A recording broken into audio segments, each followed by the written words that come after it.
നമസ്കാരം, എല്ലാവർക്കും പുതിയൊരു വീഡിയോയിലേക്ക് സ്വാഗതം.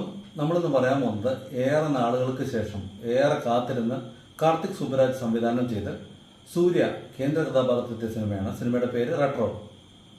2D എന്റർടൈൻമെന്റ്സിന്റെ ബാനറിൽ കാർത്തിക് സുബ്ബരാജാണ് സിനിമ സംവിധാനം ചെയ്ത് മെയിൻ കഥാപാത്രങ്ങളെ അവതരിപ്പിച്ചിരിക്കുന്നത് സൂര്യ, പൂജ ഹെഡ്ജെ, പിന്നെ മലയാളത്തിൽ നിന്ന് ജയറാമുണ്ട്, പിന്നെ ജോജു ജോർജുണ്ട്, ശ്വാസികയുണ്ട് എന്ന് വേണ്ട ഒരു പറ്റം വലിയ താരനിര, നാസറുണ്ട്, അങ്ങനെ ഒരു പറ്റം താരനിരയുണ്ട്.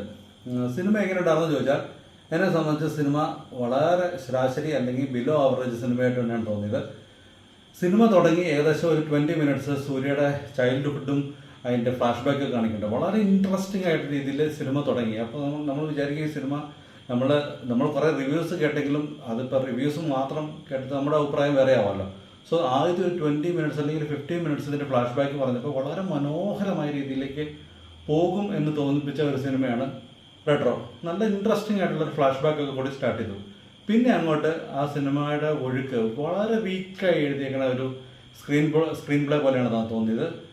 ഈ സെയിം പരിപാടി, അതായത് ഈ നായികനെ ഇമ്പ്രസ് ചെയ്യാനും അല്ലെങ്കിൽ നായികനെ കൺവിൻസ് ചെയ്യാനും ഒക്കെ നടക്കുന്ന നായകൻ്റെ പരിപാടി നമ്മൾ ഇഷ്ടംപോലെ കണ്ടിട്ടുണ്ട്.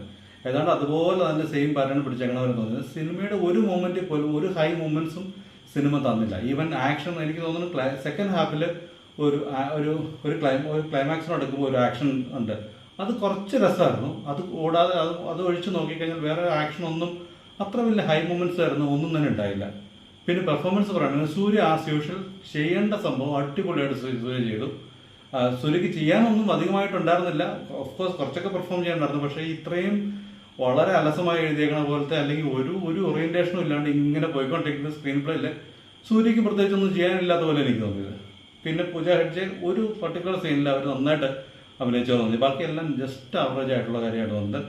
ജോജുവിൻ്റെ പെർഫോമൻസ് ഓഫ്കോഴ്സ് രസമായിരുന്നു, പക്ഷെ അവസാനമൊക്കെ എത്തിയപ്പോൾ ജോജു ഏകദേശം ഒരു കോമഡി പീസ് പോലെയാണ് എനിക്ക് തോന്നിയത്. പക്ഷെ തുടക്കത്തിലൊക്കെ ജോജുവിൻ്റെ ആക്ടിങ്ങും എല്ലാം നമ്മൾ മലയാളത്തിൽ കാണുന്ന പോലെ തന്നെ രസമായിട്ട് തന്നെ വന്ന പോലെ എനിക്ക് തോന്നി. Joju was okay. പക്ഷേ ജയറാമിൻ്റെ പെർഫോമൻസ് എനിക്ക് ശരിക്കും നിരാശാജനകമായ ഒരു സംഭവം ആയിട്ടാണ് എനിക്ക് തോന്നിയത്. ജയറാം ഇവിടെ ഇങ്ങനത്തെ റോളുകളൊന്നും ചെയ്യാണ്ട് അന്യഭാഷയിൽ പോയിട്ട് ഇതുപോലെ സഹതാരം അല്ലെങ്കിൽ സഹനടൻ അല്ലെങ്കിൽ ഇതുപോലത്തെ റോളുകൾ ചെയ്യണ കണ്ടപ്പോൾ ഞാൻ ശരിക്കും കഷ്ടം തോന്നി. കാരണം ഇങ്ങനെ ഒരു കോമഡി വടിവേലിയൊക്കെ ചെയ്യണ പോലത്തെ കഥാപാത്രം അതുപോലെ നന്നായിട്ട് ചെയ്യാൻ പറ്റുമെങ്കിൽ ഓക്കെ, പക്ഷേ ചില സമയത്തൊക്കെ വളരെ നിരാശാജനകമായ പെർഫോമൻസ് ആയിരുന്നു ജയറാമിൻ്റെ ഭാഗത്തുനിന്നുണ്ടായത്. പിന്നെ ശ്വാസികയുടെ പെർഫോമൻസ് അടിപൊളിയായിരുന്നു. പിന്നെ നമ്മൾ മലയാളത്തിൽ നിന്ന് ഒരു താരമുണ്ട്, അവരുടെ പേരെനിക്കറിയില്ല, നമ്മുടെ ഞാൻ പ്രകാശനിലെ നമ്മുടെ നിഖില വിമലിൻ്റെ അമ്മയായിട്ട് അവതരിപ്പിച്ച് അവർ ഇതിനകത്തൊരു ശ്രദ്ധേയമായ കഥാപാത്രം അവതരിപ്പിച്ചിട്ടുണ്ട്. അവർ കിടിലമായിട്ട് ആ റോള് ചെയ്യുകയും ചെയ്തു. സൂപ്പറായിരുന്നു അവർ.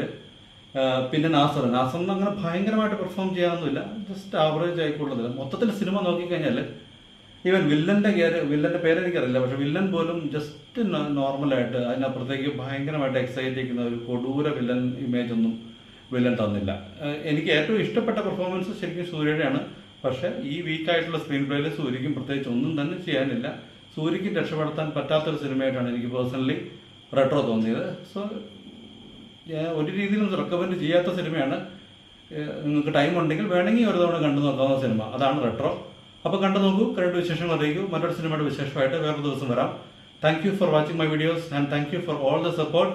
കുറച്ച് ലിമിറ്റേഷൻസ് ഉണ്ട്, സൗണ്ടൊക്കെ സിങ് സൗണ്ടാണ്, അതുകൊണ്ട് ഈ വീഡിയോയിൽ കുറച്ച് സൗണ്ടിൻ്റെ പ്രോബ്ലം ഉണ്ടാകും. ക്ഷമിക്കുക, അടുത്ത വീഡിയോയിൽ നമ്മൾ ശരിയാക്കുന്നതായിരിക്കും. Thank you. അപ്പോൾ ബൈ.